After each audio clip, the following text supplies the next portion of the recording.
If you meet these qualifications, this can be a game changer for you and your future. Let's dive in. Whiskey 9 Yankee 7 November Golf, over. So what am I talking about here? Well, I am talking about the veterans hiring preference. So let's go ahead and break this down. The preference is special consideration that the federal government gives to vets when considering filling a federal position. Unfortunately, not every vet qualifies for this, but if you meet certain qualifications, this can absolutely be a game changer. So let's go ahead and dive into these different qualifications. So holistically, to gain this hiring preference, you need to have gotten out of the military with an honorable discharge, disability related to military service, deployment during a specific period, and obtain the rank of E1 all the way to 04. Sorry, 05s and above, you do not get this preference. So there are two types of preference out there. There is a 5-point preference and a 10-point preference. Each preference has their own qualifications within. So let's go ahead and dive into those two right now. So the qualification for the 5-point preference is active duty military during specific dates. You have consecutively served 180 days other than military training, any part of which occurred during the period beginning of September 11th all the way to August 31st, 2010, which is the last day of OIF, or during Gulf War between August 2nd, 1990 to January 2nd, 1992, or for more than 180 consecutive days other than training, any part of which occurred during January 31st, 1955 and before October 15th, 1976, or between April 28th, 1952 and July 1st, 1955. And the last stipulation is in a war campaign or expedition for which a campaign medal or badge has been authorized. So I know that was a lot to unpack, but at the end of the day, if you have served during wartime under an operation that deserves a badge, then you are automatically authorized for a 5-point preference. Granted, you still meet the qualifications of honorable discharge and all of the other things that I listed in the above qualifications. Also, the last point to the 5-point preference is you have no service connection. Okay, so 10-point preference is super easy.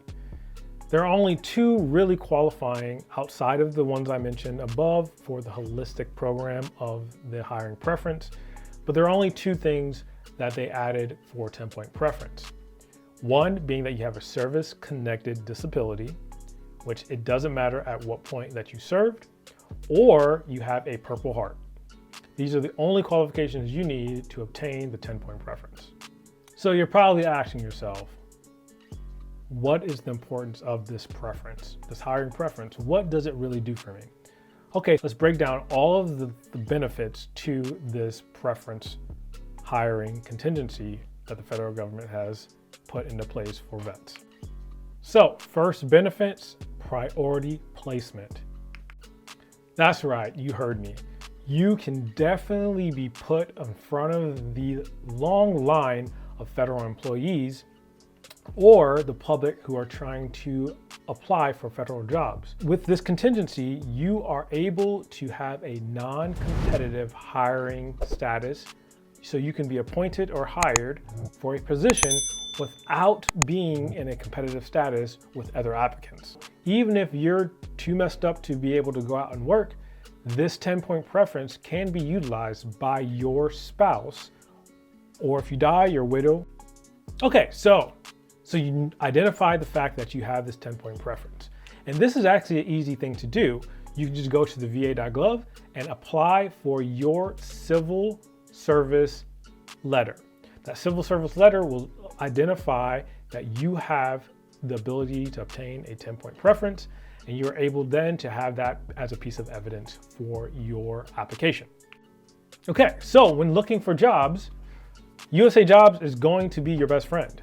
USA Jobs has most of all federal jobs posted on there, with a few special federal jobs not being posted on there, which some of the federal law enforcement tend not to do it, except for the FBI, which always has an open application process, and some of the other alphabet agencies.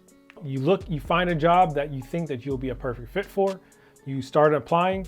So before you actually hit apply, make sure that you're uploading all of your pertinent information that will give you this preference. So that being that civil service letter that you got from the VA, which you can get within minutes, your DD-214, and any other required document for that application. Another portion of USA Jobs is document holding. So you can go ahead and upload all of this document on your profile for USA Jobs, and there is just sitting there and waiting for you to fill out application, and then you can automatically attach so that you can apply that 10-point preference or 5-point preference to every application that you apply for during the utilization of USA Jobs. Okay, so we've talked about how to go ahead and apply for these jobs and your 10-point and 5-point preference. Now, there is one more thing that I want to bring to light, something that a lot of vets just don't realize is going on. That is the Veterans Recruitment Authority, AKA the VRA.